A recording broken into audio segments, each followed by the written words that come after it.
हमारा ये शरीर साथ नहीं देता है, क्योंकि हमारा बचपन, जवानी और हमारा जो जीवन होता है, जैसे समय बीतता चला जाता है बहुत अच्छा होता है, लेकिन जब बुढ़ापा आता है तो हमारा जीवन जो होता है हमारा साथ नहीं देता है।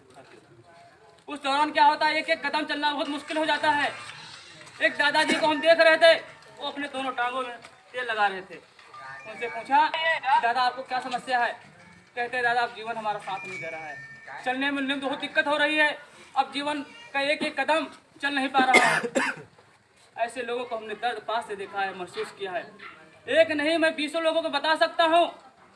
इस दर्द को हमने महसूस किया और आप लोगों के बीच में जब जानने का काम किया, हमने 20 दिन हमने दवा फ्री कराने का काम किया डॉक्टर सत्ता जी के माध्यम से, तो लोगों ने उसको बंद कराने का काम किया। साथियों, हमने कहा कितना भी रोकोगे, सोना चाहे वो पानी में गिर जाए, चाहे किचन में गिर जाए और चाहे वो समंदर में फेंक दिया जाए, तो जब भी वो निकाला जाएगा वो सोना ही कहलाएगा। इसलिए हमने प्रण किया है, अगर आपने मेरे हाथों को मजबूत किया, इस लायक बनाया, तो मिनी स्वास्थ्य केंद्र बनवाने का काम करूंगा आप लोगों के बीच में। साथियों, और इतना ही नहीं, अगर आप लोगों का सपना है, कहते ना जब व्यक्ति कोई किसी के घर जाता है और वहाँ पर अपनी बातें रखता है तो उसकी पहचान वहाँ उसके घर से होती है।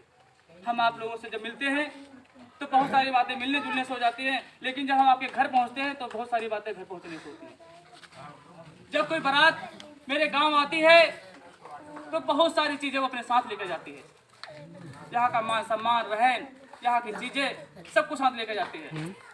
और कहीं पर लाइट की व्यवस्था नहीं होती है, तो कहीं पानी की व्यवस्था नहीं होती है, और कहीं पर रहने की व्यवस्था नहीं होती है। और जब आंधी तूफान आते हैं तो हमारा टेंट, हमारा सब कुछ उजड़ जाता है, तब कोई साथ नहीं होता है। ऐसे लोगों के लिए, ऐसी बहनों के लिए, ऐसे भाइयों के लिए हमने विचार किया है, अगर हम सत्ता में आते हैं तो सामुदायिक मिलन केंद्र बनवाने का काम करूंगा आप लोगों के साथियों।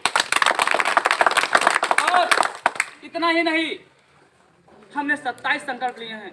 अगर मैं 27 संकल्प आप लोगों के बीच बताने लगा तो कम से कम 2 घंटा हमको चाहिए, क्योंकि मैं ऐसे ही नहीं बताऊंगा, मैं विधिवत आप लोगों को बताऊंगा कि हाँ कैसे करूंगा, मैं ये भी बताऊंगा।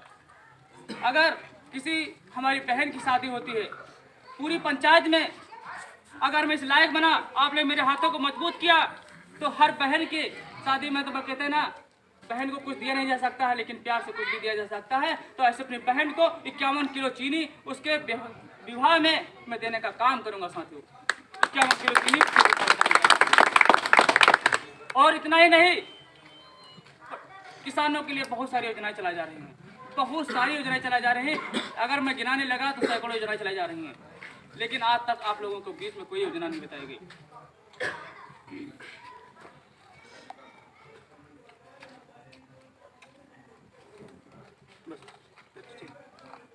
कोई योजना नहीं बताई गई आप लोगों को। आप लोगों को मैं विश्वास दिलाता हूँ बहुत सच्चे मन से, मैं पैसा नहीं कमाने आया हूँ साथियों। पैसा अगर हमको कमाना होता है तो सोच लीजिए, 137 पेंशनें बनवाई हैं, 178 लोगों को राशन कार्ड बनाए हैं, 11 लोगों की शादी में बनाया है, 5 लोगों को मरता का पैसा दिलाया है, बहुत सारे चौकी थाने के काम किए हैं। मैं अगर एक पेंशन से 1500 रुपये लेता तो कम से कम 1.5-2 लाख रुपये हो गया था उससे। राशन कार्ड से मैं जिस पेंशन कार्ड नहीं बनना होता है, आप पूछ लीजिए गबड़ू दादा कहाँ है आप, 3 साल घूमे हैं राशन के लिए। प्रसाद दादा से पूछ लिया, ऐसे लोगों को मैं नाम बताने लगाऊंगा जो 2-2, 3-3 साल तहसील के काम वहाँ पर गए हैं, उनका राशन कार्ड नहीं बना, लेकिन उनका 14 दिन के अंदर राशन कार्ड बनाने का काम किया। तो इसलिए हमको पैसा नहीं कमाना है। पैसा अगर कमाने होगा तो हम अपना धंधा बिजनेस और रोजी रोजगार करेंगे, आप लोगों से पैसा कमाने नहीं आएंगे। इसलिए योजनाएं बहुत सारी हैं, इतनी योजनाएं हैं कि आप तक योजनाएं वो पहुंच नहीं रही। इसलिए जो पीछे हो गया, जो पीछे गलती हो गई, उनको भूल जाओ। किस प्रधान ने क्या किया, क्या नहीं किया, क्या